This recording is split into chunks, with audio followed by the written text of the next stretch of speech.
And welcome back, everybody, to another episode of Benched with Bubba, episode 491. Got a special one coming at you tonight. It's the first time I've had them together at the same time on this show.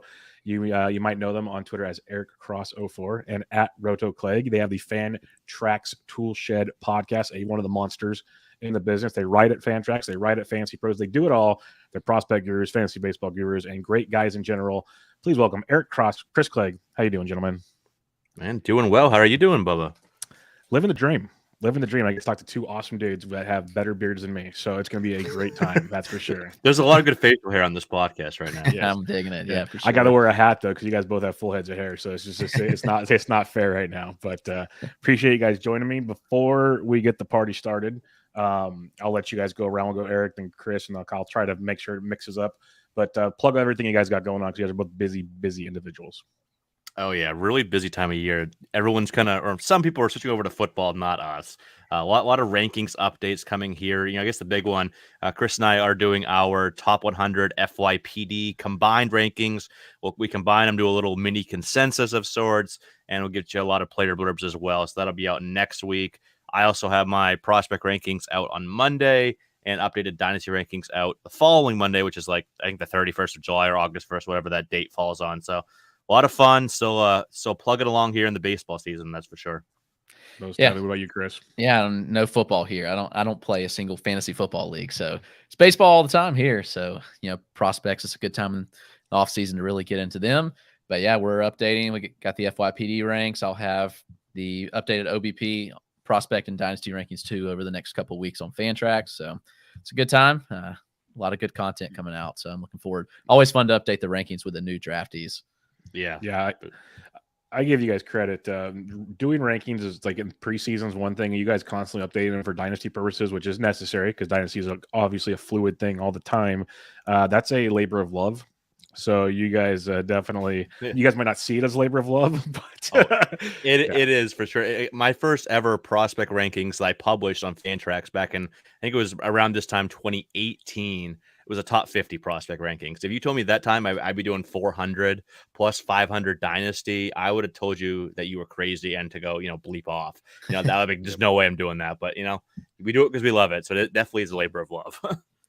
Yeah, I feel you. We're going to talk, like I said, off the air, but for the listeners, we're going to do a little bit of MLB draft recap. Still kind of fresh for everybody. A lot of speculations. We don't know how half of this is going to pan out for the most part. And then we'll talk about a lot of these young players that have been tearing it up or not tearing it up and see where we think of them in dynasty perspectives and much, much more. We got some listener questions to hit up at the end as well. So let's just get into it. Let's talk MLB draft for a minute here. And it took place Sunday, Monday, Tuesday, which is an interesting way to do it. The first time this year, they kind of mixed it up for us. I saw the memes everywhere of the first round pick was like a 6-year-old. It was Matt Holliday's son. I knew who he was, but that was where the memes, they drafted a youngin. A lot of high school kids. He looks it, dude. He looks it. Yeah, he looks at Andrew Jones' son got drafted, and I've heard he's just a monster. The D-backs did well in that regard. Kumar Rocker getting his comeback party and much, much more. I'm not going to go pick by pick on this, obviously, but I was going to get your guys' thoughts on a few guys. So we'll start with Eric, and we'll kind of go back and forth between Eric and Chris here. Give us one of your top potential dynasty picks from the draft. Well, I think number one, I think there's a clear-cut top tier for me. It's a 2-person tier. It's Drew Jones. It's Elijah Greene. Drew Jones, obviously, he said son of former All-Star from the Atlanta Braves, Andrew Jones, and he is, he has a lot of upside, a lot of tools there, elite speed, good feel for hitting, power stroke is developing. Like I said in my write-up that I hasn't gone live yet, but in the FYPD rankings that I talked about, if anyone's going to be the next Corbin Carroll from this draft class, I think it's going to be Jones. And then Elijah Greene is probably has the highest upside. He's just got tools that the combination of tools that you just don't see. This is potential generational talent if everything clicks. Obviously, that's a ways away. We never know. But, huge power, huge speed, huge arm, defense. It's all there. Just a little bit of swing and miss to his game, which did kind of get corrected as the spring went on. But if that hit tool is there and he can hit for enough average, man, that's going to be a both these guys would be very fun players. Is this why the Nats are going to trade Juan Soto because they have Elijah Greene now? That's like their plan of attack here, like those bums in Washington. I know, man. Oh God, so bad because he'll be a Dodger. I can just a Dodger or Yankee. Yeah. It's going to happen. It's going to be that. I think it's going to be the Dodgers. They're obviously you need to have the player capital, prospect capital, plus the money to sign him. And it just they get everybody. It's to be a stacked lineup. Yep, you don't have to tell me twice. I'm very aware of this. Chris, what about you? What is one of the standouts for you? Mark Johnson's one of the prep bats that's a real standout here. Some people have kind of faded him a bit as of recent, but I'm not quite sure why. His hit tool's extremely good, and that's kind of the carrying tool here. And I'll always bank on somebody that can hit and has that great feel for contact, and then they can eventually develop more power. The thing is, he already has the power. I think people are kind of skeptical because he's smaller. He's only 5'9", and people feel like he's already kind of filled out a bit in his frame, which is true. I'm not sure how much room there still is to grow, but when the feel to hit that Kumar has and the power that he already generates, the bat speed's really good. So I'm not particularly worried about his profile. I think it's a good profile overall, and for fantasy, it feels safer to me with the kind of contact that he makes. It's kind of one of the best hit tools in the class, and with the power for a smaller second baseman type, I think he profiles really well for fantasy purposes. Yeah, just what Pittsburgh needs, another interesting little offensive target that they'll probably find a way to screw up. But that'll be fun for sure. I did hit on, like I said it earlier, a lot of high school bats went early. Is that a surprise to you, Chris? Was that or was this kind of I just, in years past where I kind of paid a little more attention to the draft, I don't remember this many high school bats going this early. It seemed like a big prep year. Yeah, it was. There was just not as many polished college bats. There's some good college bats, and all the college arms were injured. I think there was probably 6 college arms that would have been first rounders that had TJ or shoulder surgery this year. So that's the reason you saw so many prep guys go high. And it was just a really talented prep class in general. We've kind of been talking about it for a little while. This was the class to really load up on like FYPD picks for Dynasty, because there are these generational talents like Drew and Elijah were just extreme talents. So they've been fun to watch. And Jackson Holiday really kind of took off this year, where he really added power, just really developed this year and went from probably a second rounder to the number 1 overall pick. So yeah, those prep guys, Drew Jones, Elijah Greene, Jackson Holiday, and Tamar Johnson are a real stud class. Eric, you mentioned Corbin Carroll. Now you have another Jones in Arizona. They're building a nice little core there potentially of young bats, which could be fun to see. I always just like to talk trash because I'll never forget they traded Dansby Swanson. So let's wait and see where these guys. Yeah, for what Shelby Miller and another minor piece, but yeah, that didn't work out. Aaron Blair. Aaron, there you go. So let's see where these guys actually get to the pros and see how this one goes. But it looks good on paper for sure. When you look at these prep players potentially, or you could do any of these players, who are like a couple of the guys you might see making the most immediate impact for fantasy purposes? Maybe not long term, because maybe like say Jones might have the best long term, but we might not see him for like 4 years potentially. Right. What kind of players do you see maybe making a more immediate impact out of this draft? Yeah, there's some collegiate bats that I think could, fly pretty high up or the system pretty quickly here. Some of the more like polished hit, like Brooks Lee is the first guy I look at. The upside isn't overly sexy. Like there's not a ton. There's a little bit of power, not a lot of speed. And maybe like I kind of comped him to maybe like a Jeff McNeil, a high, good average, a little bit of pop, but not a guy that you're dying to go out and get. But he was a guy from Cal Poly, 4-year guy. He's a number 8 overall pick, went to Minnesota. Shortstop now, obviously they have Royce Lewis, so who knows? The infield's already kind of loaded. Who knows how that works out long term? Maybe they make a trade. Who knows? But I think he's got one of maybe the best hit tool in this class. He's definitely in the running for that. So I can see him getting up pretty quick. Another guy, a Jace Young, Texas Tech, second baseman, went to Detroit, number 12 overall. I can see him flying up pretty quickly. When you look at some of these college arms, like a Cade Horton, who was actually the second pitcher taken, it's number 7 overall out of Oklahoma by the Chicago Cubs. Some guys like that could, fly up pretty quickly. Maybe, a Cooper Jerpy, from Oregon State, went to St. Louis. I think he could fly up pretty quick. Some of those more advanced, collegiate arms that usually those guys are the first ones. And if not, look at the big hit tool guys. And then the first one that stands out is Brooks Lee. What about you, Chris? Anybody stand out to you that might differ from Eric's list there? There's two relievers, I think. We saw Garrett Crochet debut in his draft year, and I think there's two relievers that could possibly do that this year, and that's Ben Joyce, who was out of Tennessee. You've probably heard Ben Joyce's name because he topped out at 105.5 miles an hour this year. So kind of nuts. He averaged 101.4 miles an hour last year, which is just insane. So, the fastball is elite anyway, even if it wasn't 100 plus, but it is because, his vertical approach angle is so good on that pitch. There's a ton to like. So, Ben Joyce is one that I think could really bump up quick, and he's in the Angels system. He was a third-round pick. Surprisingly, though, he wasn't the first reliever off the board. The Braves actually took the first reliever off the board in Blake Burkhalter, and he was an Auburn closer. And he's another one I think he's probably ready to pitch in the Atlanta bullpen right now. And he gets elite strikeouts. He has a good 3-pitch mix as well. The four-seamer's really good. He gets up to 98 on it, gets a little cut action. He does mix a cutter slider kind of like hybrid pitch per se. And then he has a great changeup as well. So he's got 3 solid pitches. I think he profiles. Both these guys are ones that could jump really quick. And relievers are typically the first ones we see make their debuts. And so from a fantasy standpoint, I'm not sure what kind of impact we're talking. I don't see either of these guys coming up and taking closer jobs from Rossell Iglesias right now, or even Kenley Jansen or any other Braves guys that have gotten saves. But those are still 2 guys to watch that are really high profile relievers that could provide good strikeouts and ratios at least. That's a good call because we have seen that in the past, especially on teams like the Braves that might compete in the postseason. They could use those kind of arms late to make it work. So that's a good call on that. I'll start with you on this one, Chris, but I want both your guys' thoughts on this. Kumar Rocker going 3rd overall. We know the drama that took place last year with the Mets and everything, and then he had to heal up still. Went to the independent league, pitched a little bit there. Then he goes 3rd overall. That was a pretty big one. I think some expected him to go high, but it still kind of surprised some people that I heard talk about it this week. So, Chris, what are your thoughts on Kumar Rocker? Because the dude was elite in college, really, really good in college, but just had some injury issues there before getting drafted.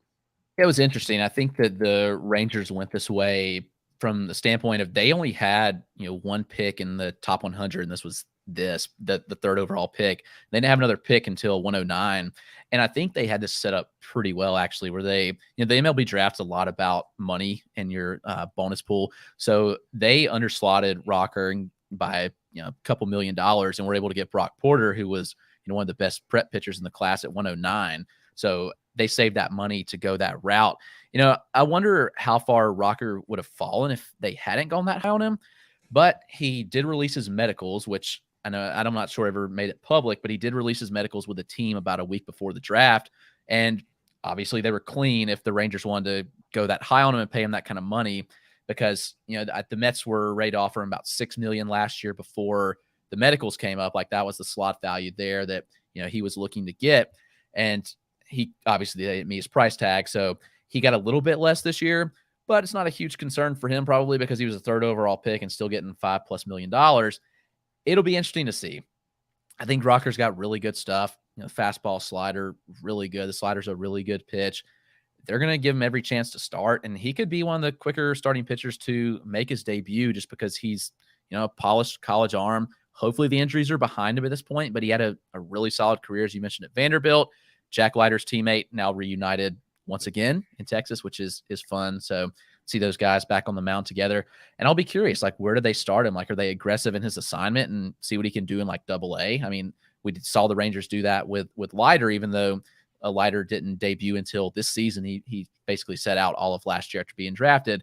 So that'll be fun to follow. I'm curious to see where he is at this point. We saw him look really good in an independent league, but I'd like to see him against some minor league hitters and see what he's got going on. But yeah, that was a big surprise to see him go number 3, honestly. What about you, Eric? Yeah, no, I echo a lot of what Chris just said. And, Rocker, there's no denying there's a lot of talent there. Everybody I talked to that had a chance to see him live in one of his starts for Tri-City in the Northwest League, said he looked really good. Velocity was there. Slider looked sharp. But at the same time, I still think he's have a pretty good career and be an impact player for fantasy. I do think just in terms of your first-year player drafts for your Dynasty leagues, he's going to go way too high. Draft pick, where these guys are taken shouldn't factor in at all, not even 0.1%. but it always kind of does. And his, going number 3rd overall, I think people will be like, oh, he's a top 10 FYPD guy. I forget, it was one of the bigger, sport. Maybe it was Yahoo. I don't want to say, I don't know who it was, but I saw there was an article saying, top 10 fantasy guys taken on the first day of the draft. And I didn't actually open it, but the picture was of Kumar Rocker. So I'm assuming he was in the article. So you see, it's already being a little bit overblown for fantasy purposes. Obviously, I think he's very good. There's no denying the talent, but he's not a top 10 FYPD guy for me. Let me pull up my rankings real quick here. I think he's around 20. I think that's fair, 20 to 25 in that range. This is a lot of good bats this year, both prep and college bats. There's not a lot of elite college bats, but there's a lot of good ones like Jace Young, Jacob Berry, Kevin Parada, Gavin Cross, so on and so forth. So I think he gets pushed down a bit. So if I could get him near 15 to 20 range, maybe, I can go the upside there, but I got a feeling he's going to go a lot higher than that. And I just can't do that price tag. Awesome. I'm glad to have this little chat with you guys because, if this were to happen last year and he was 3rd overall and healthy, he'd be so high up first-year player drafts. He'd already be gone, but obviously. But it's funny because that hype train coming out of Vandy, like I said before, I like college ball. I love it. I just have only so much time in the day. I can't focus on all this other stuff. So I'll have it on the background once in a while. And you couldn't miss Kumar at Vanderbilt. Even if you didn't watch the game, they were actually showing highlights of him on MLB Network because it was that good. And so when the whole drama happened with the Mets and then he went to Independent League and then to see him still go 3rd overall, it could give that false kind of narrative, like you're saying, that people kind of might have the wrong impression. So it's a good point both you guys made on Kumar on that one. Eric, we'll hop back to you real quick on this and I'll get Chris's thoughts. Just looking at like team perspectives. I already kind of said, Jones and Carroll, then I know they have a couple other hitters in their system. Who really knocked it out of the park in potentially improving their system? Like in a really who were the big winners, I guess, that's the easy way to say winners and losers of the draft, but who really dominated this draft to help them going forward? I like what the Mets did here. They kind of had Kevin Parada fall into their lap at pick 11, and he, Georgia Tech guy, 4-year guy, huge. He's not really much a defender, and we'll see where he ends up. They also have Francisco Alvarez, obviously, so maybe he moves over to like a first base DH type of guy long term. But this is a legit, great bat, plus hit, plus power potential, 270, 280 type of hitter, maybe even higher, 25 plus home runs. So I think he's a guy and he's another guy that could probably fly quickly to see how much they want to push him. But he could be a guy that kind of flies up through the system pretty quickly. Then they had Jet Williams 3 picks later. He's a little undersized, kind of like a Jose Altuve sized guy, but it's a nice solid blend of hit, tool, speed. And they're the ones that got they got Blake Tidwell, who is Ben Joyce's teammate at Tennessee. They got him pick 52 overall. He's a pretty good arm. Another guy, Nick Morabito, a high school outfielder. He's pretty toolsy. So I think they did a really good job there of kind of replenishing a system that was very top heavy. It was the big guys. You got Brett Beatty, Mauricio, Alvarez. You could kind of throw Vientos in there, but after that, it kind of dropped off pretty far. So I like what they did in getting all these guys into their system. And I think Seattle had a pretty solid draft as well. No huge standout names, but Cole Young is a pretty solid prep shortstop that doesn't get talked about enough. He's not super flashy, but solid guy. Tyler Locklear, third baseman from VCU, is I like him as well. They got him in round 2. And then Walter Ford, I think, is one of the more underrated prep arms from this class. They got him in the competitive balance B round, so right after the second round, pick 74 overall. I think he was considered by many to be a top 50, even top 40 talent in this draft. So first two I look at, Arizona did phenomenal as well. Arizona, outside of what they got with Drew Jones, they also got Landon Sims from Mississippi State, one of the better collegiate arms in this class. And they also got Ivan Melendez, who first baseman from Texas, very underrated guy, can hit for power, can hit for average. I think he's going to be a guy that people are going to really like in a very short time for Dynasty League. So Arizona, Mets, Seattle, I'll probably forgetting one, but those three off the top of my head. What about you, Chris? Yeah, I've got 2 different ones, and I'll say I love Seattle's class, and I think Tyler Locklear is one of the most underrated hitters in the class. I think he's going to be a great buy in FYPDs. But on the other note, Houston, their system is not good at all because they haven't had picks because of the scandal. They haven't had international money, so their system is pretty horrific. but they finally were back in the first round. This was the first time since 2019 they had a first and second round pick, and I thought they knocked it out of the park getting Drew Gilbert from Tennessee. He is a masher. I mean, power speed combo here, where we didn't really see him steal a ton, but this year at Tennessee, but he does have it in the profile. Good field to hit. I mean, he slashed 362, 455, 673 last year at Tennessee with 11 home runs. I like that profile a lot. And they got Jacob Melton in the second round, where he was a first round talent. He fell to 64, and Melton's out of Oregon State, who hit 360 and had a 671 slug, 17 home runs, and 21 stolen bases last year. So two of these power speed guys that I like a lot, that I've got both rated significantly higher for fantasy purposes, at least, because the bats are really good and are going to play up.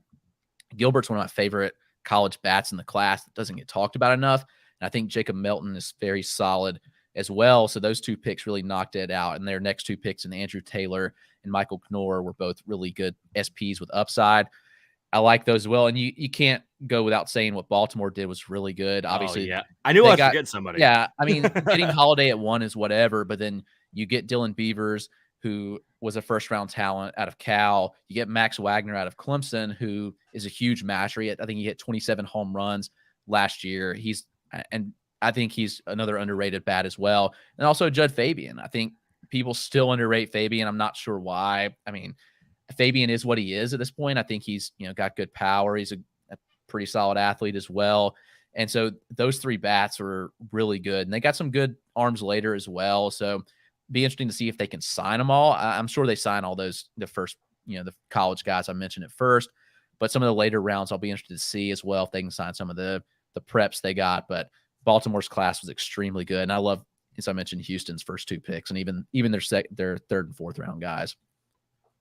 It's good to hear because at least Houston's Houston, but you have like Seattle, Baltimore, these teams that are running right, like they're on win streaks. They're actually starting to perform well. If they can keep building the youth movement going through there, like that's for baseball fans in general. That's great. Fantasy fans, it works out too. But it'd be nice to get some new blood out and about instead of the same thing over and over, because they won't have to like buy their team so much, is what I'm trying to say. So that'd be fun to see how that all plays out. Before we move on to some current MLB players, and that might have some dynasty impacts, of course, do you guys have any final thoughts on the MLB draft? I know you guys got your first-year player rankings coming out pretty soon, and people can look forward to those. But any other final MLB draft thoughts, starting with you, Chris? Not in particular, but we've talked about it a lot. Eric and I talked about it on Toolshed episode on Sunday from a fantasy perspective, at least. But yeah, it's always fun to follow. As I mentioned, it's always fun to get these guys into rankings. So it's, this time at this point, we've watched a lot, read a lot. So I've been trying to dig on some of the lower guys as well. But yeah, there's some fun names, especially some later. Like, I don't know why Ivan Melendez is still, not getting the love that he deserves. I mean, he had a monster year in Texas, and he just going to Arizona, I think, is a great spot for him. And there's minimal holes to prick in his game at this point. Like, it's not like he was old by any means. This year is 22. And he just mashed me. Hit 387 at Texas, 32 home runs, like 500 plus OBP. I mean, sounds pretty good to me. Yeah, Melendez just hit all year and against good competition. So I think he's going to be pretty underrated for fantasy purposes, but I'm going to be drafting a lot of him in FYPDs. I mentioned Max Wagner out of Clemson. He's another one who went to Baltimore. I think he's pretty underrated. There's some really good names later in the draft, like outside of these top names, I think have a chance to be really good. I mentioned Tyler Locklear. I like a lot. All of his metrics are extremely good. And there's some talented prep pitchers too, like Dylan Lesko, who had Tommy John this spring, but I think he was arguably the best pitcher in the class before. So maybe he falls a little bit in FYPDs because he had the Tommy John surgery, which I'm actually good with. Like, he already got it out of the way. So I think most pitchers have it at some point. So, there's just some fun names, and we'll probably discuss those more in depth as we move on and, really dive in this class. But yeah, a lot to like in this draft class, honestly. What about you, Eric? Am I allowed to just rant about how upset I was with my Red Sox draft class for the next half an hour? Is that okay? Well, I'm about to cut off the episode anyways, because none of you guys talked about the Giants, so I'm very angry about that. But no, I'm just kidding. But if you want to go on about the Red Sox, go for it, because I know Red Sox Nation doesn't complain about anything ever. So no, we never do. No, I'll save that for another time. But yeah, it was just a really fun draft. A lot of good talent at the top. This is been started as a loaded class for a while now. There's a couple other names real quick. Some of the names in the first round, guys. Chase DeLauder is a top 5 FYPD guy for me that probably won't go there. So if you can get him, anywhere from pick 7 on, it's an absolute steal. I think he's power, speed. He can hit more walks than strikeouts. Just kind of similar to Colton Cowser last year. It's like, oh, he didn't come from a huge school. He doesn't have the competition of like the SEC or whatever. With the James Madison, which I don't even know what conference that is. The Coastal Athletic Colonial. Yeah, it's Colonial. Colonial. Colonial. Yeah, yeah, it's again not a big school, but I think he's gonna be an absolute stud. I love Chase DeLauder, and it's another fun second generation player. Justin Crawford went 18th overall to the Philadelphia Phillies, and he's kind of a little clone of his father. Obviously, I'm not saying he's a big Carl Crawford, but elite speedster, solid feel for hitting, a little bit of power. See where that comes along, but he could be a very exciting player if everything clicks as well. So yeah, those are a couple of the guys I love. Man, each year there's more and more kids of players I grew up watching. Right? And it's freaking, man. It makes you feel old, huh? I'm already bald and graying. Like, it's ridiculous. Like, I still laugh at different subject, but I was at LeBron's first game because he played the Kings, and my mom worked there, so we had tickets. And that was like was it 20 years ago now or something? Like, yeah, it feels 2003. Yeah, it's freaking ridiculous. It's just like it's not even cool anymore. But yeah, I digress. Different story. But yeah, it's fun to see these. I call them kids because they are kids. But to see them come up, like when Matt Holliday's kid, you mentioned Crawford's kid, Andrew Jones' kid. There's more coming. Like you see the pictures online. There's Manny Ramirez and David Ortiz and all their kids playing together and stuff. It's crazy to see what someday we're gonna have like an all-star game of Bichette and all these dudes and Varito and all of them. It's just like wild stuff. But that's again, that could be a fun conversation when we're watching Joey Weimer drop bombs some other time. But I heard it's Weimer, actually. I think I've been pronouncing it is Weimer. Yeah, I've been doing it wrong the whole time, but I might just stick with it because he's my son, so it's okay. I'm allowed to say these things. But you call him whatever you want, Bubba. Yeah. Oh my God, that was so much fun. But all right, let's talk about some current young players that are tearing it up. Like I said, maybe struggling, but we still have high hopes for them potentially. And it's hard. I didn't have a specific order to this, but I had to start at least with J-Rod. Julio Rodriguez has been just absolutely ridiculous. He started out slow, but we like anybody with a brain saw the plate discipline was fine. He was getting squeezed. It was a rough deal. He's hitting 275 at the break with 16 home runs and 21 stolen bases. If he finished the year hitting 275 with 16 and 21, we'd all be like, good first season. Like, cool, Good stuff, kid. He's unconscious is the way I look at it. And he just seems like every game it's something new. It feels like with him. He saw the home run derby. He's just a kid having fun, and I love everything about it. So, Eric, we'll start with you. What's your thoughts on him going forward? I know there's been discussions already, like even in not just Dynasty, like he's a first-round pick going in regular redrafts next year. Dynasty, some are saying he's the number one guy. Like, obviously, there's Acuna and Soto's and Tatises, but he's moved up ladders like crazy. So, what's your thoughts on J-Rod?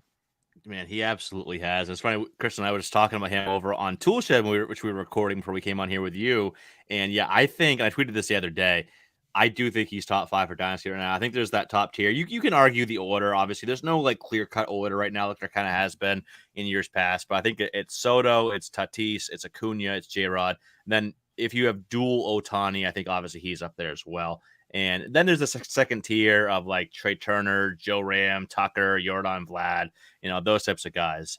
So, man, yeah, like you said, if he had these stats right now, end of season, yeah, great season. But we still got, 2.5 months of baseball left in front of us here. Another, 65, 70 games or whatever it is.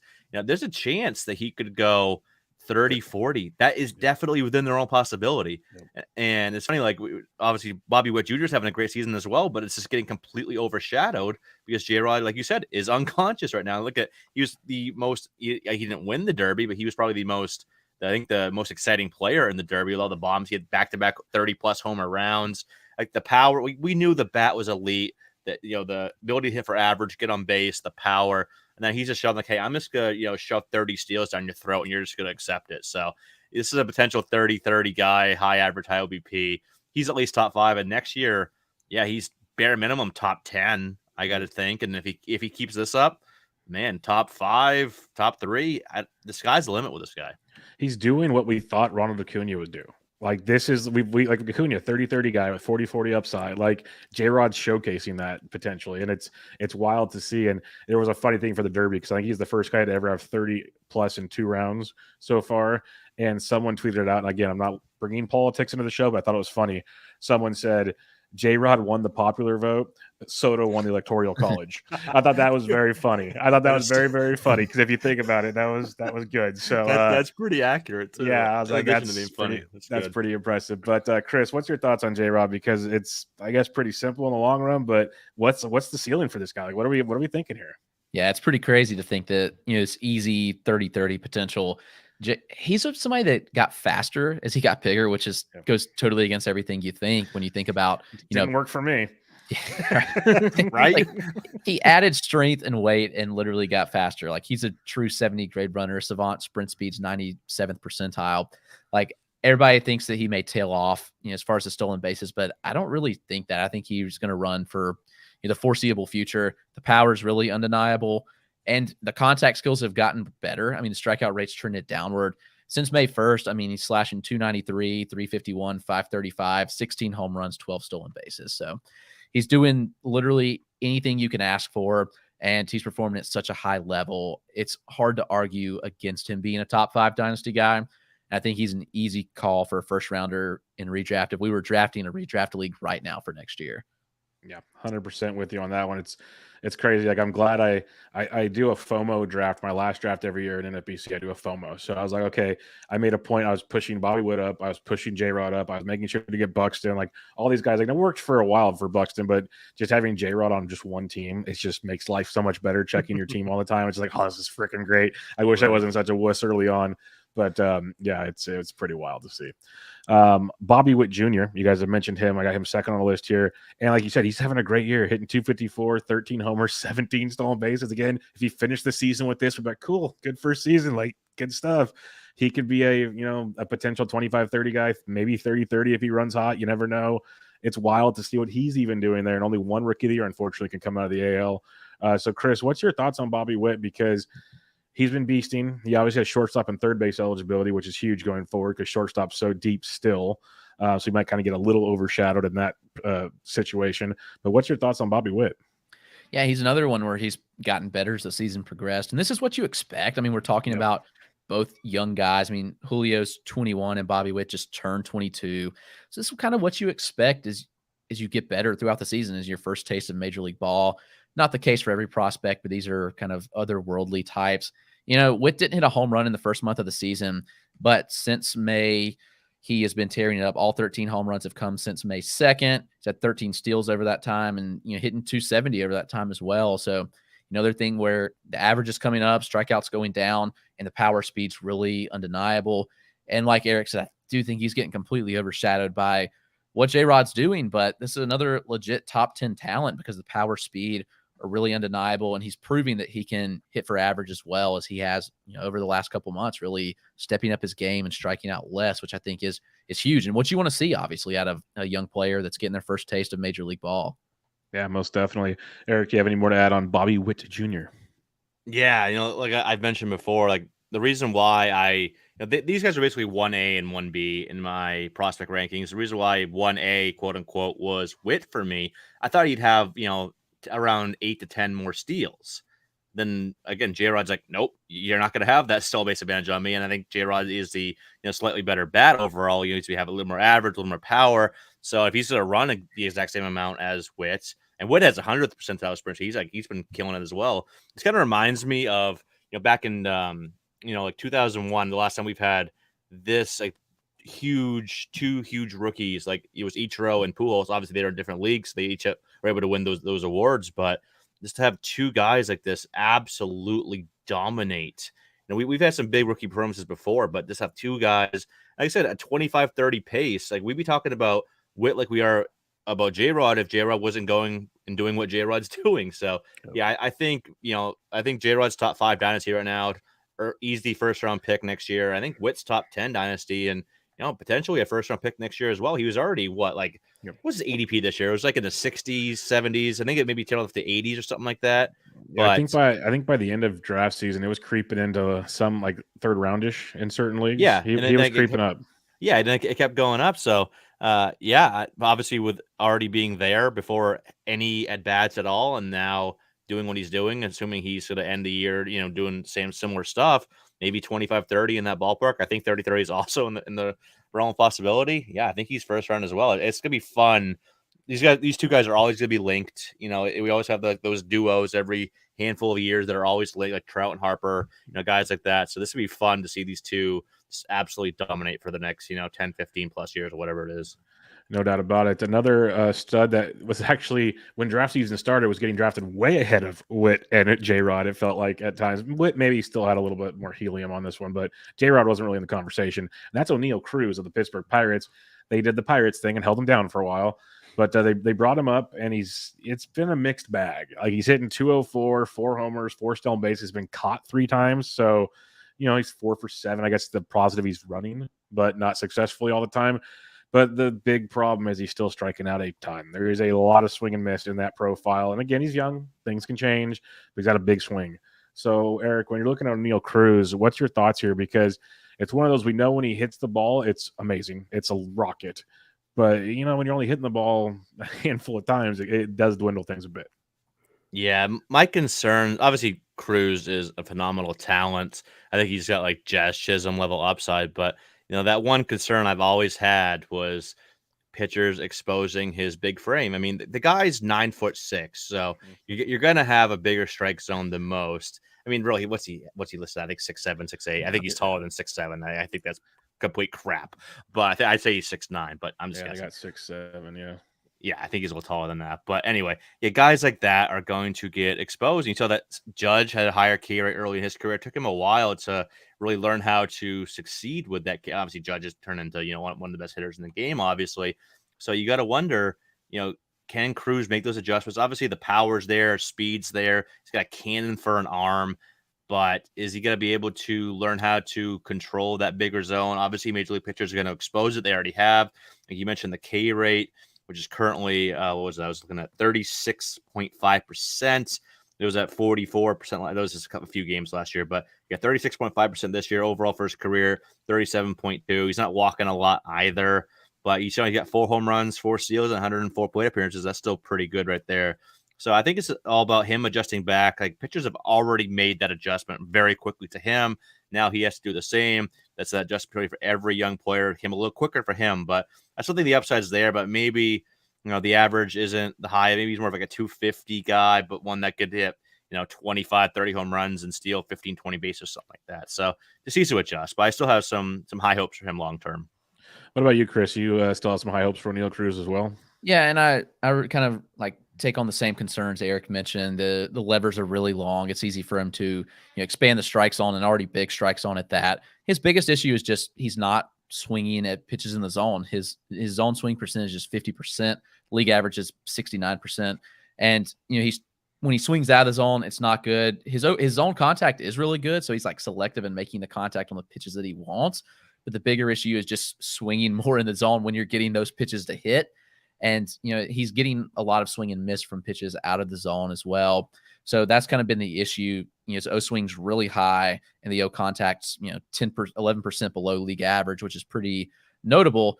And I think those long levers just have something to do with it. And it's easy at his age to get exposed. It's a little easier, I think, when you're in the minors to get away with your size and that big strike zone. But now when you get in these professional pitchers, they can expose you a little easier. So, that'll be the big question mark. Like, what kind of contact does he make? What kind of average can he hit for? There's no denying the power speed, but is he going to be able to hit for average? I guess is the biggest question. Yeah, well, we can all hope, because he's a joy to watch out there. That's for darn sure. So hope we can see that. Detroit Tigers, Riley Greene was going to start the season with them, and then he got hurt, and now he's back, and he's got 2 home runs, 1 steal, got caught 3 times, walks a decent amount of the time, which is good to see. He's hitting 252, leading off for the Tigers pretty much every day. So he's getting the reps, which we want to see. Chris, so what are your thoughts on him? Because there were some very high expectations coming into the season. And he's one that I'm not kind of surprised that he hasn't. I would say he's performed okay, like to expectation. Obviously, when you see what J-Rod and Witt have done as the other 2 top prospects, like they're far exceeding expectations. So I think people are down on what Greene's doing right now, but I'm actually not. I mean, he's hitting 252, as you mentioned, 2 home runs, a steal. I don't think he's going to be a huge stolen base threat, honestly. I think that we got a little spoiled with that, what he did in Double-A last year. So I think maybe we're looking at least he's running, but I think we're looking at more of like a 10 stolen base threat. I do think the power is legitimate.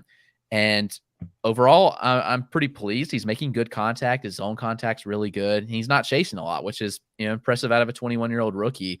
So those are encouraging signs so far, even though the results probably haven't been what most people want. He's not striking out at a high rate. He's walking at a good rate, showing good discipline, and he's hit the ball fairly hard as well. So I think overall I've been pleased with what he's done, but I think maybe people are a little bit down on what he's done. And so I think it's kind of a prime time to go trade for him, at least in a dynasty league. You on the buy low train as well, Eric? I am, yeah. But one thing I am concerned by, same thing with Spencer Torkelson, is just that ballpark. We've seen how it limits power. And Greene is a good but not great power guy. Like you could say he's got plus raw, but he's not like this elite, Judge, Stanton, J-Rod type of basher. Whereas I don't think he's ever gonna hit 40, but I thought he could be a 25, maybe near 30 home run guy. But you got to wonder, is he more like an 18 to 20 homer guy in America? Same with Torque. You got to wonder, is Torque more of a 20, low to mid 20s guy, home run guy, as opposed to a 30, low to mid 30s home run guy? So that park, we saw how it limited Castellanos. So it's done with Javi Baez this year and countless others. So that kind of factors in a bit here, but I definitely buy low. Like Greene is a very good player, even if that's limited a little bit. Let's say he's 20 home runs. I agree with Chris on the speeds. I think he still get like 5-6 steals, something like that. Good average, good be 270, 280 type of hitter, high OBP, 350 plus. So that's still a pretty good, like a borderline top 100 guy long term. I just want to see how the power looks. I think it's going to be the X factor to, can he be good for fantasy or can he be great for fantasy? Yeah, it'll be fun to see how that one transitions. Detroit's got something brewing there. So with a lot of young talent, just got to make it work in the ballpark. This might be the forever hindrance. So we'll have to see how that plays out. Adley Rutschman, everybody was hyped for Adley Rutschman coming into the season. Finally got the call, hitting 222, but he's starting to swing it pretty good of late. 5 homers, even 1 stolen base. Is he still your top fantasy catcher when it comes to dynasty, Eric? Or at least young players? I know there's probably other better catchers, but yes. Yeah, no, I think he definitely has to be. Like, there's some others in the range, but like look at some of the ones that were considered, in that range to start the year. You look at Will Smith; he's been all right this year. Alejandro Kirk has come on in a huge way, but I don't think he's quite up there with Adley yet. Varsho started pretty good; he's kind of tailed off. So, and obviously to get some of the older guys that aren't really into this conversation anymore, like Realmuto. Contreras has been very good, but he's 30 years old. Salvi Perez hurt again, 32, wasn't even doing that well anyway when he was on the field. So kind of, process of elimination, it's still Adley, even though he's, hasn't been the greatest right now, but I really believe in the skills there. He's one of the, best all-around catchers we've seen in a long time since maybe like Meyer and Posey. Like, that's how good this guy can be. He can be an MVP candidate year in, year out. I like what Baltimore's doing, especially offensively. I think this would be a very good lineup. Obviously, that park for righties can be a hindrance, but obviously, Rushman being a lefty also he's not going to be affected too much by that left field wall. So I think he's going to be a annual, number 1, number 2 catcher year in, year out. And he's a guy that could be a top 30, top 40. I don't usually go top 25 on any catcher. So, top 30, top 40 is kind of like the max out for these guys. But I think he can definitely get there. Like I say, he's one of the best catchers I think we've seen in a long time. Chris, when are we drafting Adley Rutschman over the likes of JTR? Maybe next year. I mean, maybe. JT hasn't had a great year. I know he's kind of come on a little bit, but as you mentioned, Rutschman's come on strong. His last 100 plate appearances, 5 home runs, a stolen base, 11% walk rate, 16% strikeout rate over that time.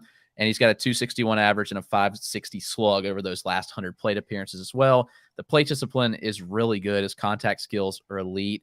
And he's shown that throughout his major league career. But over those last 100 plate appearances, 86% O contact, which is really good, 90% overall contact, and 92.2% zone contact. So those are really elite numbers. It's 4.2% swinging strike rate. So the contact skills are excellent here, and he's got really good power too. So the average is going to come up. Like, it's just a matter of time, in my opinion, because the BABIP was really low that he's running. It's slowly trending upwards, putting the ball in play a lot, hitting solid line drives, I'm really expecting him to be one of the top catchers in redraft next year. But I don't think he'll be valued as such unless he just has a monster second half.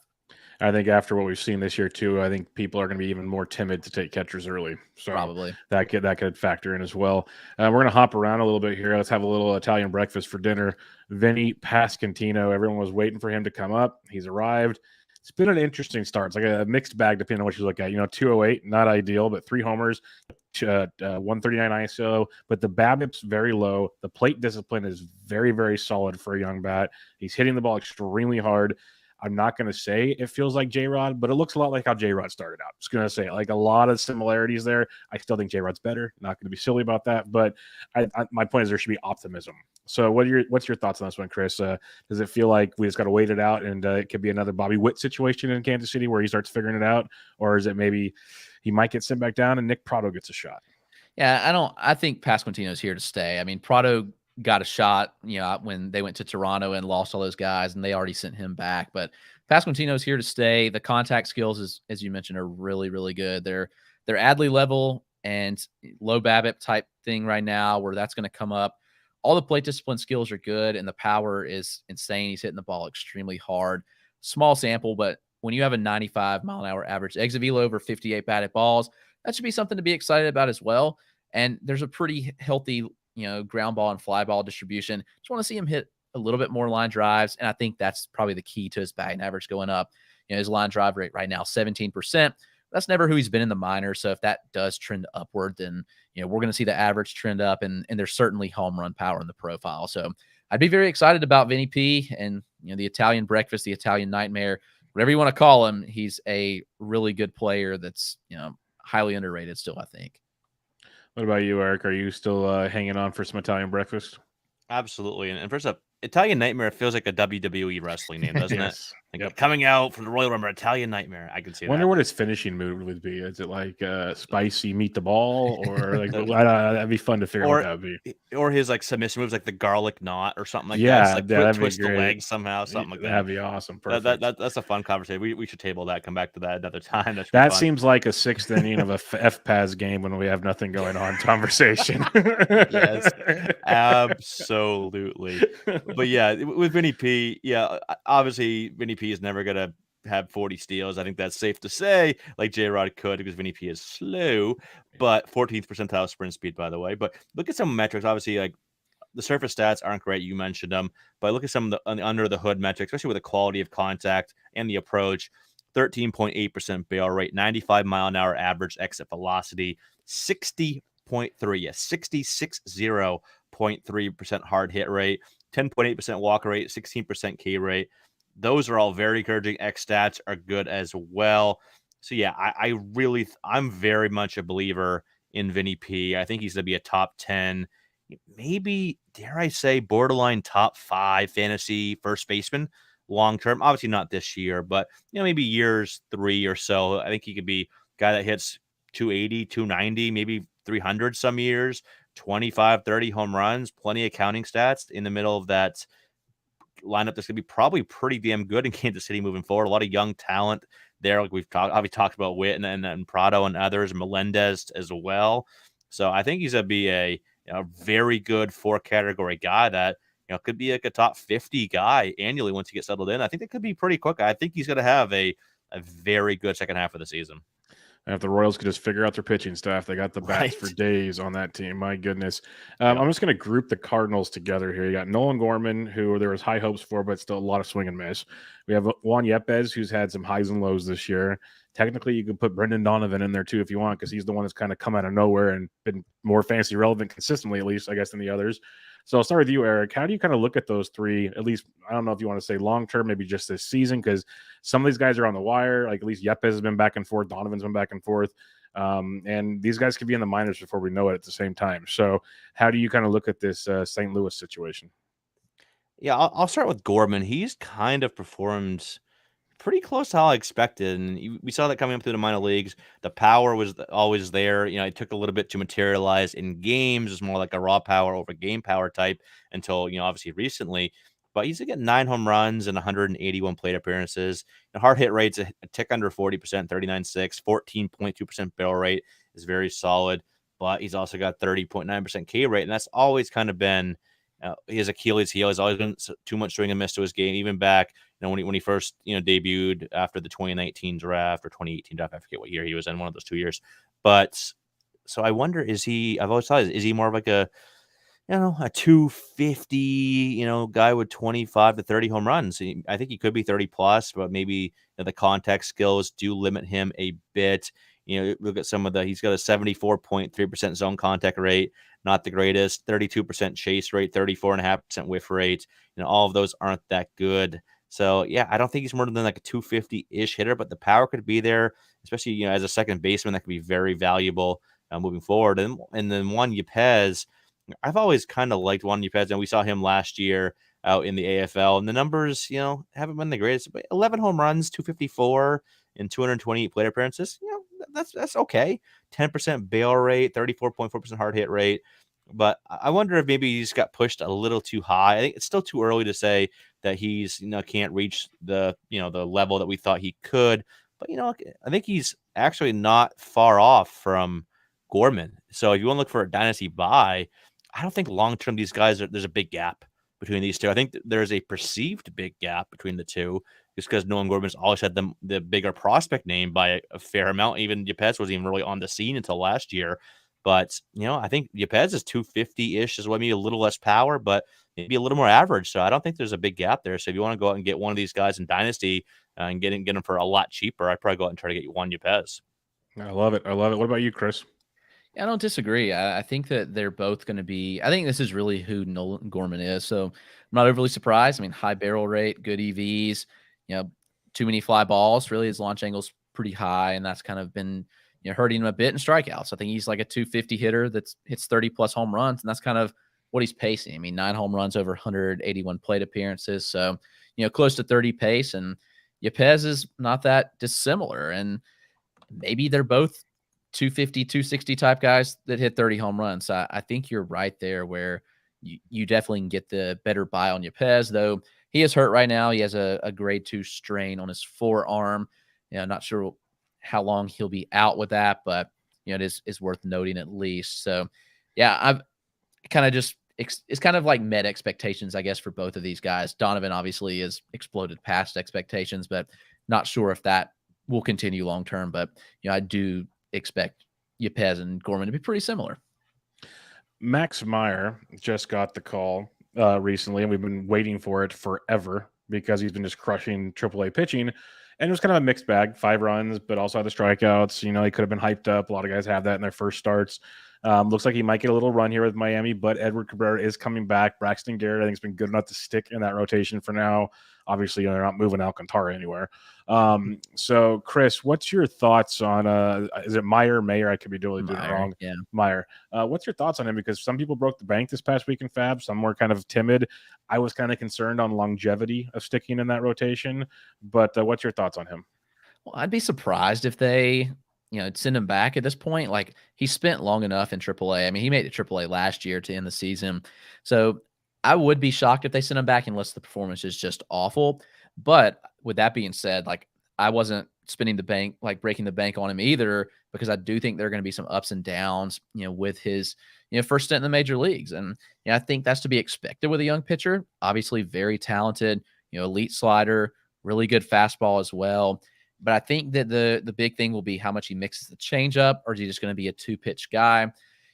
Maybe he can work as a 2-pitch guy, but there's a difference in like Spencer Strider 2-pitch 4-seam slider than there is with Max Meyer, just because Strider's fastball is, has so much more velocity. But I do think the changeup has some potential. And if he irons that out and can throw it 15% of the time, like we saw in his last start, then that could be pretty healthy for him. But we haven't really seen that in the minors. So that'll be the big question mark. But I am a big Max Meyer fan, and I do think you're going to have your ups and downs. But I think overall he's going to stick and be a really solid, arm for you. I think one of my concerns, what I talked about with Toby last night, actually, is he threw, I think that's like 100, 105 pitches or innings last year. And this year he's already close to, I think, 60, give or take. So it's like, how much farther do they want to press him? Is it 60 more innings this year? Like, where are we at? So even if it's 60 innings, that's what, 10 to 12 more starts potentially. So where does that put him in the grand scheme of things? That was my concern, I guess. But Eric, what are your thoughts on Meyer for the rest of the season? Yeah, that's also something you got to look at is, where they're at last year, obviously, and we never know what the what the innings pitch progression looks like for team to team, obviously, but that always just like, you can always get 20, 25. That's usually a fair, safe benchmark to go with for a jump. So yeah, that definitely factors in. I like Max Meyer a lot. I just don't tend to go big on fab for rookie pitchers. Like, especially at this point in the year where we've already seen what guys like Kirby and whatnot went for. I was like, I knew Meyer on average is gonna be like thinking he's $1,000 a fab, probably 150, 200, 250 in that range. And yeah, I think I saw him go over 200 in several of my leagues. But I just can't do that. I like Meyer and all, but just it usually takes, obviously Strider is bucking this trend, but in general, it takes a little bit longer for these pitchers to find their footing than it does with hitters. So I don't know. Rookie pitchers is just such a crapshoot. Even guys that I consider a top 5 pitching prospect like Max Meyer, he's definitely top 5 for me right now in that 4 to 5 spot. But I don't know. I just don't go after these guys in general. But long term, I like Max Meyer a lot. We were talking about him on Toolshed. I think he could be a good SP3, maybe an SP2, 26, 27% K rate guy, low to mid 3 ERA, that type of guy. And Miami's been very good with pitching development, especially with changeups. And like Chris mentioned, he has the makings of a solid changeup. It flashes above average, good movement, good fade. And he used that about 15% of the time in that debut, which was encouraging. Obviously, the good slider, potentially a good fastball if he locates it well. So yeah, I think there's the makings of a good pitcher here. I wouldn't go all in right now, and for redraft at least. You mentioned the fab on pitchers, and I wanted to ask you guys this later, but this is a perfect segue. With your guys' knowledge of the prospect pool, this is one of my problems. Like even drafting them, I kind of said I had a FOMO draft to take some of these guys. I'm always concerned because prospects, not many will have the big years, especially early on. It takes some time to develop. We even saw it with the Bobby Witts, like we talked about. It wasn't right away, but the team stuck with them. They figured it out. They got things going. So when these guys get called up, the Nolan Gormans, the Nolan Jones, the pitchers, Eric, we'll start with you. How do you approach that? Are you aggressive? Are you always hesitant? It could be obviously just dependent on the situation, but is there the fact that you might know these prospects a little more than the rest of your crew make you kind of be different when it comes to them, I guess? How do you approach fab with prospects? Man, my approach has changed drastically over the last handful of years. Let's go back 5 years ago. And I was like, oh yeah, let's get every big name. That's we get drawn in. It's like with the what if, we don't want this, FOMO, we don't want to miss out on this guy can come up and just like a Strider or a Witt Jr. or J-Rod. We don't want to miss out on these guys, but we got to remember that these guys are the exception to the rule. These guys aren't more prospect. Like we see Torque and we saw Kelnick last year. There's so many guys that have just come up and struggled. And yeah, you get some guys that, they hit the floor running or hit the ground running, I should say, but those guys are dime a dozen these days, and I can't bid the big bucks. Like maybe I'm more tended to draft some late round, post pick 200. And, maybe I'll take a shot on Oneil Cruz this year or Riley Greene, something like that. Those are guys I would have taken a shot on back in draft, and I think I did on a couple of my teams. But I just know these guys always get overblown, and maybe if it's a situation where I'm good in the standings, got a little more fab than everyone else, this time of year. I could see, you have that luxury to go out and spend a little bit more just to see if that clicks for that prospect. But I've become a lot more cautious with spending fab over the last couple of years with these guys. What about you, Chris? Because I'm in the same boat as Eric. I'm very nervous to spend fab on prospects. Very nervous. Yeah, it's kind of the same boat. And, in this year, I didn't draft many prospects. I thought Whit was going too high and, obviously missed out on that one. And J-Rod being a little better value, got some more shares of him. But, spending the big dollars and the high draft picks for prospects is not a direction I want to go in a redraft league, just because you don't know. It's a mixed bag and a lot of guys are going to struggle.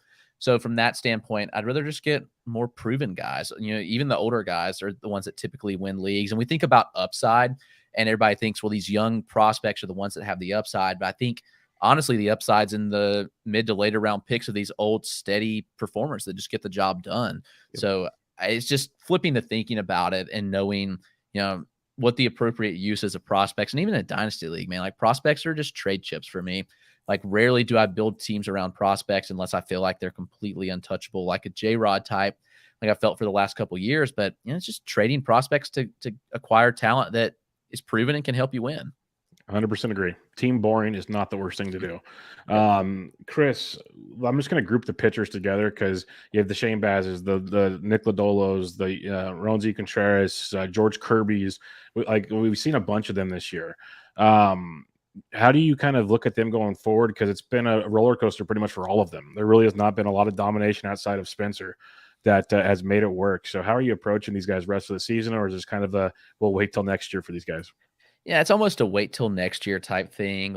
And they could, some of these guys could come up and have, good starts and a stretch of good starts at that. But, I'm not confident enough to spend a lot of fab on these guys if they are available, or even, keeping them on a roster spot if they're just not producing. It's like you said, it's a mixed bag you're going to get, and which is why I didn't really go hard after Max Meyer.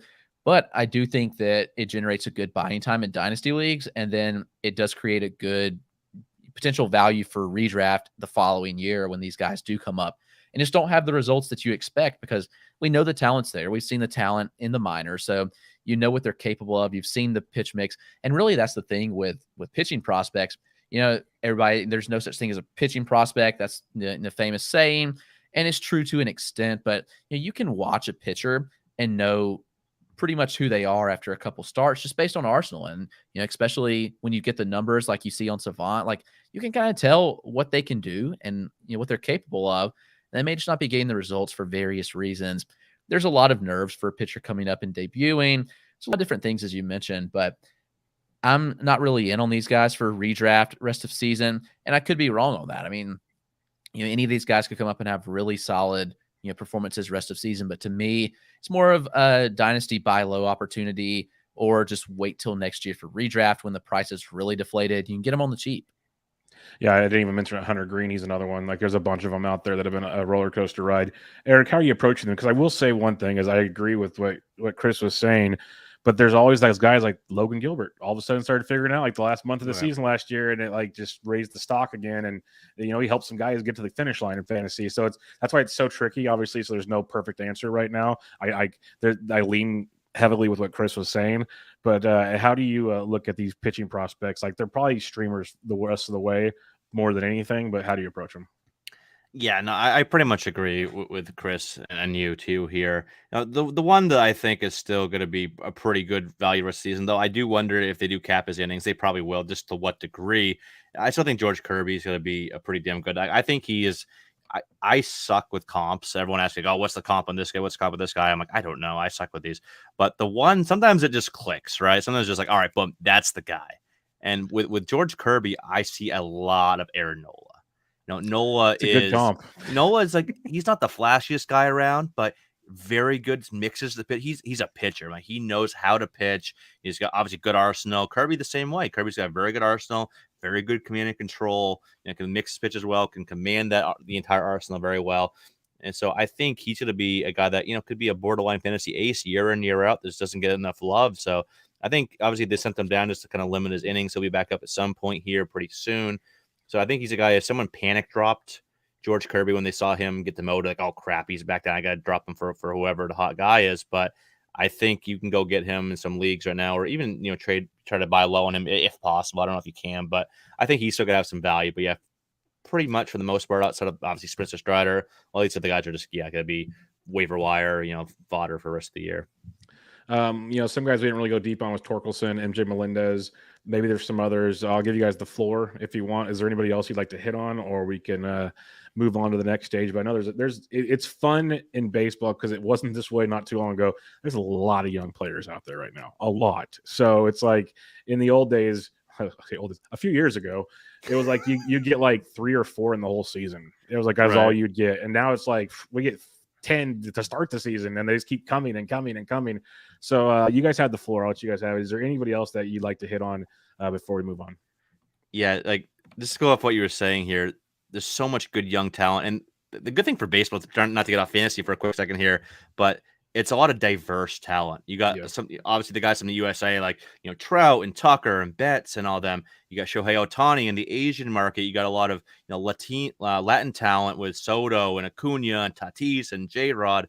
It's just, Joe Ram. It's so good for the game, I think. So I love seeing Bo Bichette, Bobby Witt, so much good. Like, look at my Dynasty rankings. I think out of the top 15, there's like 5 that are above 25 years old right now. It's Harper, Turner, Joe Ram, Ohtani, those guys.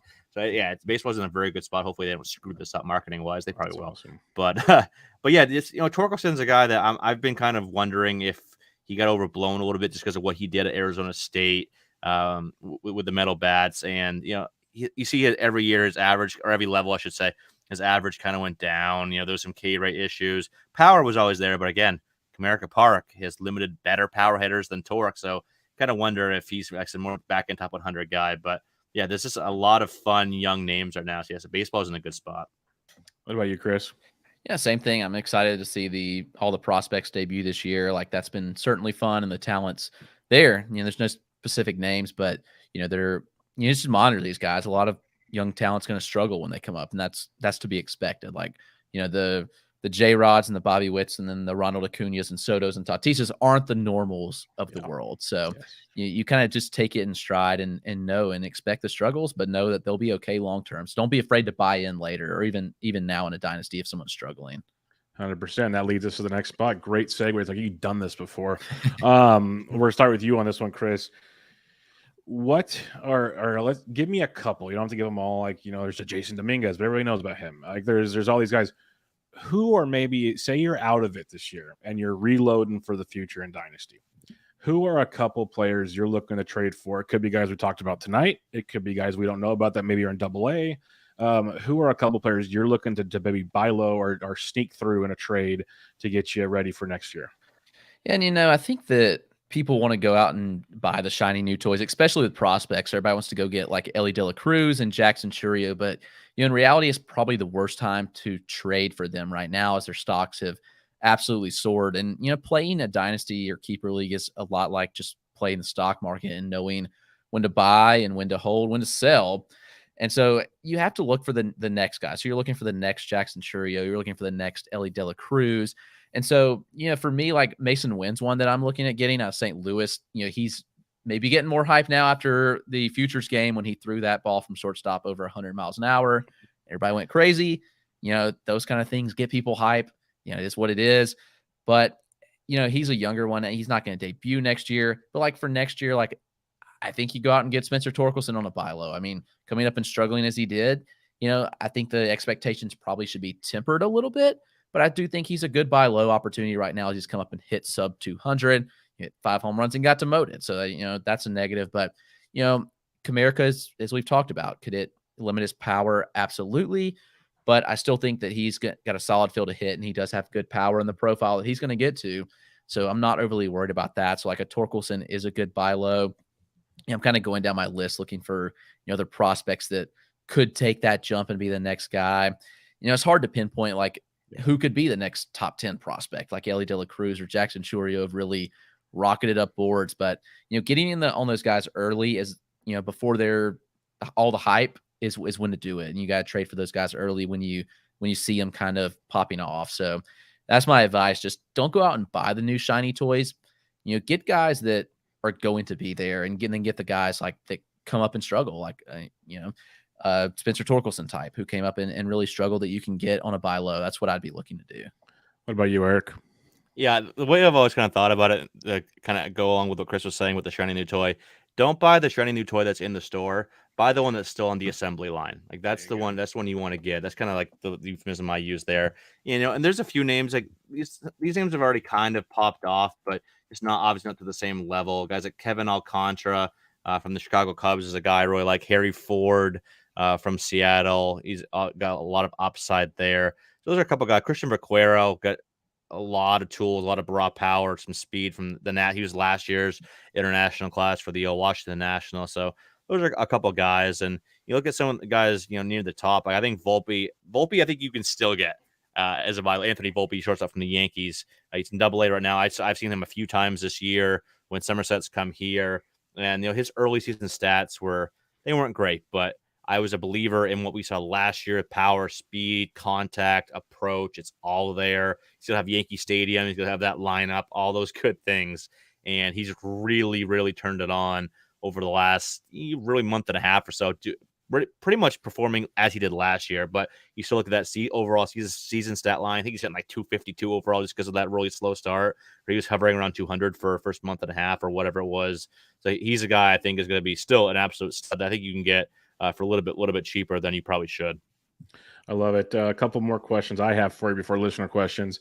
Do you have like any age rules when you're drafting or trading, or like, do you want above AA? Do you prefer? Does it matter to you? How do you approach that when you're trying to build your team going forward? Like my rule was like when I was doing Dynasty, I wanted guys that were at least like a year away. I had kind of like age limits in my mind. I didn't want like super old guys, but I didn't want like super young guys. Like I wanted to compete now. How do you go about it if you're like building or rebuilding your team, Eric? I don't have any specific like age restrictions or whatever I look for, but something I've always tried to do, and it's easier said than done at times, but I like having, what I call like the onion method. Like you look at from Shrek, onions have layers. I like to have layers in my prospects. I like to have some, that's what like, let's get a startup early. I like to get my win now guys, my core major league talent. I like to have some guys that are like right there on the cusp, like within a year of debuting. Then I'll mix in some of like the younger, like the Jackson Churio types, the Adley Cruz types. They're maybe a year or two away. So then, once those guys become more of the near ready guys, and you mix in some, draftees and whatnot, so you kind of always have like that next wave. And obviously, like I said, you can't always do that. Guys, rise up, they fall down, they tail off. You make trades, whatever. But yeah, that's kind of like this a little bit of my strategy. I try to do. I always have that next wave coming up. That'll do, donkey. That'll do. What about you, Chris? Yeah, similar boat. I mean, I'm always playing to win, and so it's kind of constantly just churning prospects. So, I even if I'm not competing, like I still want to try to be getting young major league talent because prospects have a good bust rate. There's a high chance they just don't come up and perform as expected, and so it's just constantly churning the roster, and it does take a lot of time to do that. But moving the prospects, trying to get younger MLB talent, trying to get those buy lows, but still staying in contention while having kind of the layered system in ages, I guess, per se. So that's kind of my strategy. All right, I got a couple listener questions for you here. Larry Cardosa asks, what up, boys? A couple questions. Number one, who do you think will be the first player drafted in the 2022 draft to make it to the show? We kind of answered earlier, but if you want to give a quick recap, Chris, who you got? Yeah, it's been Joyce. I'll go with Los Angeles Angels reliever. What about you, Eric? Yeah, that's probably the right answer there, Ben Joyce. All right, and then what's your take on the Giants pick Reggie Crawford, Eric? Crawford was, I think, considered by a lot to be, a little bit of an overslot. You looked at, a lot of the pre-draft rankings, we're talking like Baseball America, those types. They had him more of like a second, third round talent, but, he's definitely got some intrigue to him. That's for sure. I don't think he should have been a first round pick or anything like that, but, definitely, he's a left-handed pitcher out of Connecticut. He's a big guy. He's listed at 6'4", 235. Big fastball slider mix. I don't know. I don't think he's a starter long term. He's probably a reliever more so. But this could be a big impact reliever. So I think obviously San Fran's looking at that like, all right, this is a guy that's gonna help us, sooner rather than later. He's probably a guy that could be one of the faster guys to get to the major leagues and pitch out of their bullpen. Maybe not this year, but maybe next year. And obviously San Fran's always, going to be in it right now with how they're performing. So yeah, it was kind of a sneaky, not a like fantasy appeal here, but more like that good real life pick for them. What about you, Chris? Yeah, the biggest question mark is he hasn't pitched a lot. He's thrown 20 innings over the last 3 years. He struck out 47% of the batters that he's faced over those 20 innings, which is really good. Pretty good, yeah. Yeah, the Arsenal's really good. It kind of, Garrett Crochet-ish, which, Crochet was a starter that went to a reliever. So it's kind of a wild card just because we don't have a lot on him. The little bit of data there is, it's good. I mean, the slider is a plus pitch, 85, 87, the fastball up to 99, good spin rates on them coming from the left side. As you mentioned, a bigger guy. So he's a pretty electric arm. And I think there's just some unknowns. It's a question mark. Mike Kurland has a question. If you guys don't know who Mike Kurland is, well, you're bad. Over the years of prospect analysis, What has changed the most in your process? Have you noticed your accuracy on expectations improve? If so, why? Chris. I think in general, it's just being more conservative on, looking at what a prospect could be, because I think it's easy to get dreamy on like J-Rod, who, obviously a generational talent, but it's also easy to want to look at every player's upside. But I think looking more at like a median outcome of a player is really the biggest thing. Honestly, like just live looks and, trying to watch as much as I can on players, which is hard because that's time consuming. It's hard to watch, all these prospects you evaluate, but it's knowing what numbers matter, what doesn't matter, knowing really what to look for when you're watching. And you can just see, when a player's on the field, when you see them live, sometimes there's just players that are head and shoulders above everybody else on the field. And, that's what I saw with Ceddanne Rafaela early this year, where he was really a non-prospect and now he's kind of vaulted up significantly. Just fortunate that he was here in Greenville, South Carolina. And, I saw him 2 times on opening weekend and was like, man, this kid's something. And he's kind of kept blossoming. But, really, I think just trying to be more conservative with trying to project players. And I think that's been helpful rather than trying to dream on the upside, I guess, per se. But that's something that obviously we try to do better every day, but, just trying to learn every day and learning more what matters. And I guess that's where I've gotten better, is just trying to be a little more conservative with projection on them. Perfect. What about you, Eric? I love how you didn't include that first part of what Curlin said in that reply. I saw that, Curlin. Yeah, because Curlin thinks he's funny, but he's not. So I just kind of ignore him. That's what works. That's why we get along so well, is I just ignore his stuff. That's just who he is. And I'm going to hear all about this now. So that's the best part about it. Oh, I'm sure we all will hear all about it. But yeah, we love Mike. Well, if he ever actually podcasts again, he can talk about it. Oh, shots Boom, fired! I love it. What was the actual question? Oh yeah, the process. Your prospect analysis, how it's changed, all that. Yeah, good stuff. that one.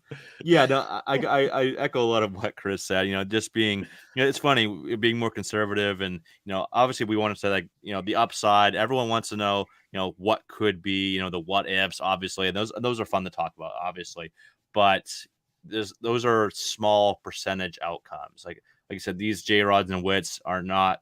They're the exception of the rule. We shouldn't expect those. They're not the expectation. They're the exception. So just being, in saying, all right, there's prospects aren't perfect. Like, it's a growing there's a lot of growing pains there.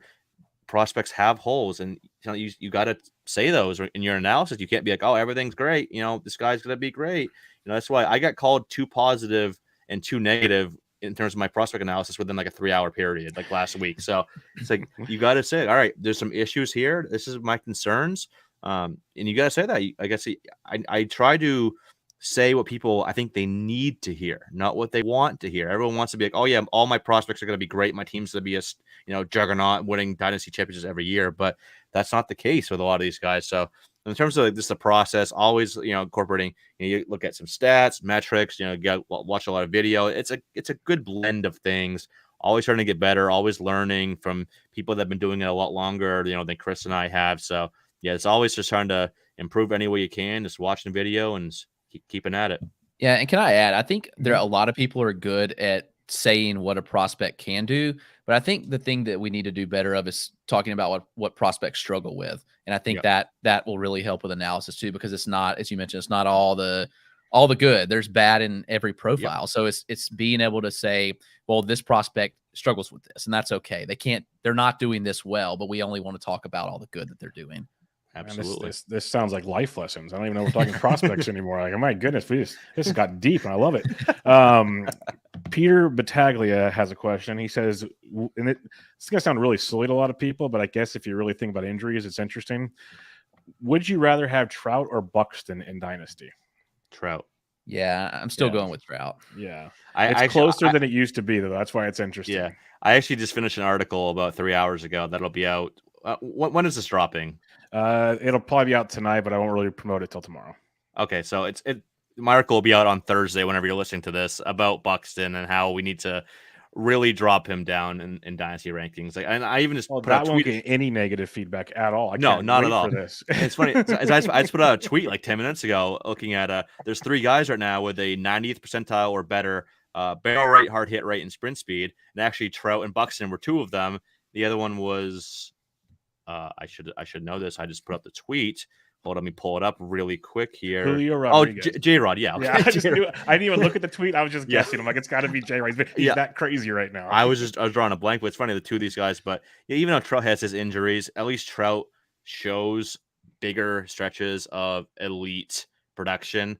Like, we've seen it here and there with Buxton. Obviously, one of my favorite stat I just found out when doing this, since he debuted, Minnesota has played, it was like 1,060 something games. He's played in 53% of those games. Oof. And I had this little this little injury like history thing. It's just like a game of operation, like head, shoulders, knees, and toes with this guy. Literally, I think he's groin and hamstring and back and everything, concussions. So yeah, he just doesn't play enough, and he's not hitting for average. He's a 244 career hitter with a 298 career OBP. The speed, even though the sprint speed is still there, maybe he's just trying to not run as much to stay healthy. I don't know. I don't know what it is, but speed is still there in general. He's not. He only has 2 stolen base attempts on the year, so there's a lot more cons than pros. So I don't know why we want to rank him even close to Trout at this point. I think he was close to Trout, but I think he's kind of fallen off. Chris, Trout or J-Rod? J-Rod. Yeah. Same for you, Eric? Yeah, and I'll ask you, J-Rod or Joey Weimer? How dare you put? That's like trying to decide who my favorite son is. Like, how dare you? It's Joey, of course. The audacity. Like, is this really a question here? Okay, and then I have 2 more questions for you guys. These are my questions, and these are 2 are separate. First, this one's for Eric. I had to ask it because you're on the show. What are we doing with Jared Kelenic? I knew when he said this is for me, I was like, oh god, he's going Kelenic. Yeah. Okay. So obviously Kelenic is, he's the poster boy of what can go wrong and what can go wrong in a big way. But yeah, he showed little flashes, like the end of the year, like the last month, was one of the only guys with like 7 home runs and 3 steals and 20 runs or whatever it was. There was only a few of them. And so he's shown that he's still got the upside in him, but the K rate, there's too much swing and miss in his game right now. Even he's been performing pretty well on the surface in AAA. He's been hitting bombs, stealing some bags. He's hitting like 290 something since his demotion, but the K rate's still been a little high. I think it has come down lately, but I still think there's like a 25 homer, 10-ish steal guy in there, but maybe he's more, I think 260, I think is still possible with him. So I think he could be a top 100 guy, maybe like top 75 or so.